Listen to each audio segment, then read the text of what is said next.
Welkom bij Rob's Healing Lessons en ik ga het vandaag hebben over huisdier neemt jouw kwalen over. Oké. Laten we de hond nemen. Je hebt een hond. De hond is zo trouw, die wil zelfs sterven voor zijn baas. Die heeft alles over voor die baas, want die wil spelen met die baas, die wil wandelen met de baas, die wil geaaid worden door de baas. Ja, zijn levensopdracht van die hond is leven voor die baas. Zorgen dat die baas een heel prettig leven heeft.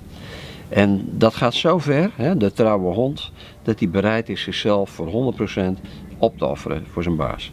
Nou, die baas die gaat op een gegeven moment naar zijn werk, die vertrekt weer van zijn werk om naar huis te gaan aan het eind van de dag.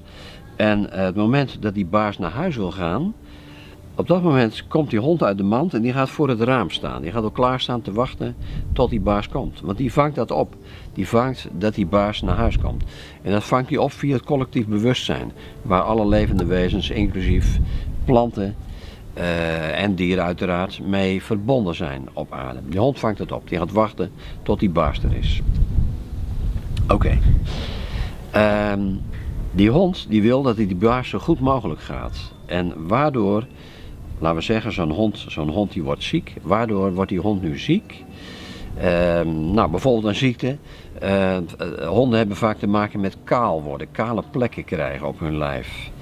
Waar komt dat door? Dat komt door hun baas. Omdat hun baas een binnenvetter is. Die alles maar wegslikt, niet zeuren maar doorgaan.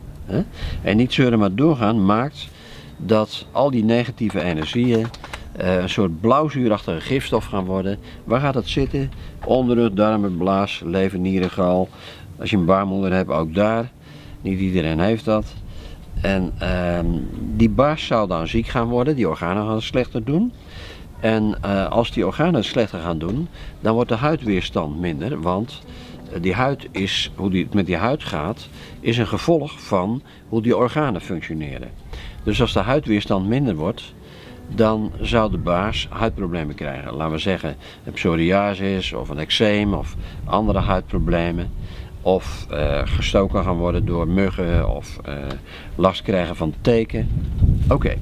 Die hond die voelt dat die baas ziek gaat worden. Die hond die neemt in een voorstadium al die negatieve energie van die baas vandaan en neemt dat op in zijn eigen lichaam. Hij zegt als het ware van kom maar met die kwalen, met die negatieve energie. Ik neem het wel op voor mijn baas. Ik sla het wel op in mijn lichaam. Oké. Al die organen door die negatieve energie, die gaan slechter functioneren. Die gaan zo slecht functioneren dat de huid van die hond slechter gaat door bloed raken. Als die huid slechter door bloed raakt, omdat die organen niet goed functioneren, dan krijgt die hond op een gegeven moment kale plekken. En niet alleen de kale plekken, maar ook is die huidweerstand te laag, dus ook de aura-laag daaromheen te dun. De aura-laag is een soort natuurlijke bescherming. En die hond trekt dan parasieten aan, zoals teken, schurftmijt. En op die manier offert die hond zich eigenlijk op voor de baas. Neemt die hond de kwaal van de baas over. Bij katten is ook een soort vergelijkbaar verhaal. Katten zijn aan de ene kant meer een allemansvriend. Aan de andere kant zijn ze meer arrogant en willen ze gewoon alleen maar hun huis hebben. En die baas die mag er dan bij inwonen. Hè?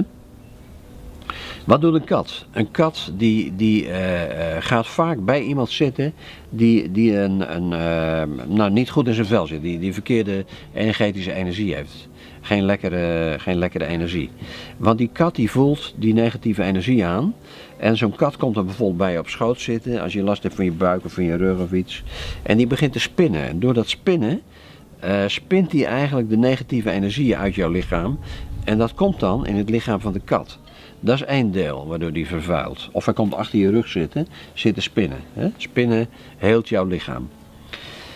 Een ander deel waardoor de kat erg vervuilt, dat is door dat geaaien van die mensen. Want door die kat te aaien, komt er allemaal weer jouw negatieve energie in dat lichaam van die kat. Waar merk je dat aan? Je merkt dat als je bijvoorbeeld een kat aait, dan kun je hem wel over de kop aaien. Maar zodra je halverwege die rug bent, namelijk in de buurt van de nieren, dan krabt die kat jou opeens. Of hij bijt je of iets in die richting, want die nieren zijn vervuild. En dat doet zeer, of het doet geen zeer, maar die kat die weet, de grens is bereikt. Ik moet geen geaai meer op mijn rug, want anders vervuilen mijn nieren nog meer. Dat wat betreft de katten. En dan een derde voorbeeld, dat is nog manegepaarden. Nou, een manegepaard heeft heel veel baasjes. Er komen allerlei kinderen op dat paard of op die pony rijden. En er komt er op een gegeven moment iemand, gaat op dat paard zitten, maar die is heel chaotisch, heel druk in het hoofd, heel veel stress.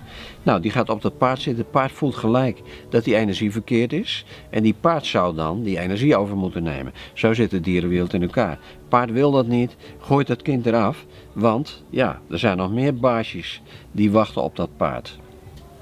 Conclusie in dit verhaal, als je wil dat je dier geneest, zorg dan dat je alles gaat zeggen als mens, als baas, wat jou dwars zit.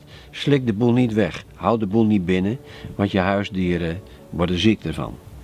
Het is een kort door de bocht verhaal, maar ik hoop dat je er iets aan hebt. Ik wil je bedanken en graag tot de volgende keer. Dankjewel. Welkom bij Rob's Healing Lessons en ik ga het vandaag hebben over hooikoorts. Hooikoorts is een allergie voor stuifmeeldeeltjes, stuifmeelpollen, stuifmeelkorrels, die in de lucht komen door de wind en je ademt ze in en je krijgt daar last van. Je krijgt een opgezwollen